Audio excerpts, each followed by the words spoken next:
Fire can burn our cloth और body but not our inner self. Bhagavad Gita chapter shloka 23.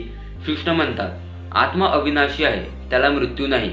न कोणत्या शस्त्राने त्याचे अनेकानेक तुकडे होऊ शकतात, न अग्नी त्याला जाळू शकते, न वायू त्याला सुकवू शकते, न ज्वलद्वारा त्याला ओली चिंब केल्या जाऊ शकते.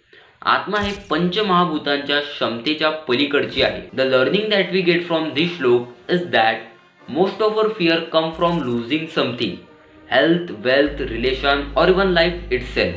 या श्लोकमध्ये आपल्याला दोन व्हॅल्यूज प्राप्त होतात, एक तर फिअरलेसनेस व दुसरी क्लॅरिटी. आत्माबद्दल या सत्याची जाणीव मनुष्याला जीवनात एक न्यू डायरेक्शन प्राप्त करून देते. अशी डायरेक्शन जी लाईफमध्ये येणाऱ्या अप अँड डाऊन्सला फेस करण्यायोग्य मनुष्याला सामर्थ्यवान व फोकस्ड बनवते. That's the report today. पुन्हा भेटूया भगवद्गीता चॅप्टर श्लोक 24. तोपर्यंत जाना नहीं तू कहीं हार के.